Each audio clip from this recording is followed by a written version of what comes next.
புட்லூர் ராமாபுரத்தில் பூங்காத்தம்மன் அங்காள பரமேஸ்வரி கோயில் இருக்கிறது. அந்த கோயிலுக்கு பிள்ளைப்பேறு கிடைக்க பெறாதவர்கள் அங்கே வேண்டினால் பிள்ளைப்பேறு கிடைக்கும் என்பது ஐதீகமாக லட்சக்கணக்கான பெண்கள் கூடுகிற இடம். அப்படி பிள்ளைப்பேறு கிடைக்கிற நேரத்தில் வளைகாப்பு நிகழ்ச்சிகள் அங்கே ஒவ்வொரு முகூர்த்த நாட்களிலும் 150 to 200 பேர் செய்கிறார்கள். அவர்கள் உறவினர்கள் ஒரு 20,000 பேர் கூடுகிறார்கள். அந்த வளைகாப்பு நிகழ்ச்சி செய்வதற்கு போதிய மண்டபம் இல்லை, அவர்களுக்கு தேவையான அடிப்படை வசதிகள் இல்லை. எனவே அந்த அடிப்படை வசதிகளை செய்து தர வேண்டியும், அதே நேரத்தில் இந்த மாதம் பங்குனி உத்தரத்திற்காக முருகனுக்கு தரிசிக்க பல்லாயிரக்கணக்கான பல லட்சம் பேர் இன்றைக்கு பயணிக்கிறார்கள்.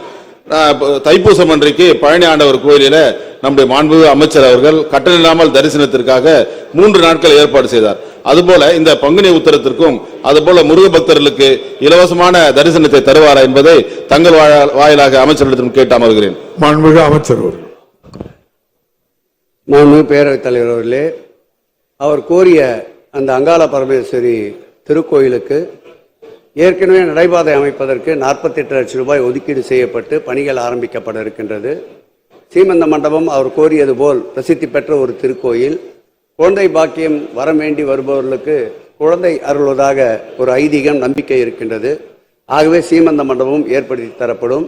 பங்குனி உற்சவம் இன்றைக்கு சிவனும் முருகனும் மகிழ்ச்சியோடு எல்லையில்லா ஆனந்தத்தோடு அனைத்து பகுதிகளிலும் பங்குனி உற்சவம் நடைபெற்றுக் கொண்டிருக்கின்றது.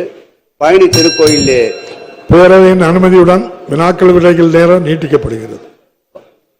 பங்குனி உற்சவத்தை முன்னிட்டு பழனி ஆண்டவர் திருக்கோயிலில் இலவச கட்டண தரிசனம் ஏற்படுத்தப்படுமா என்றார்.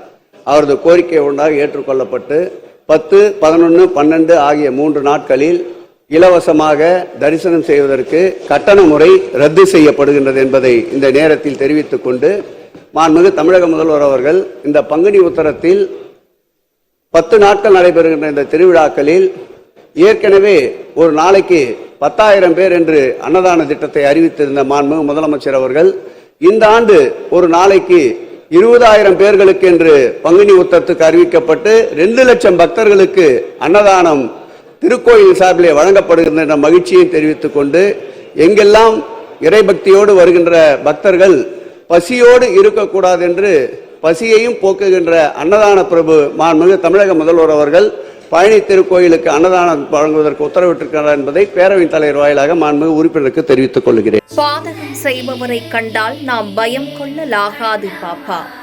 மோதி மிதித்து விடு பாப்பா, அவர் முகத்தில் உமிழ்ந்து விடு பாப்பா.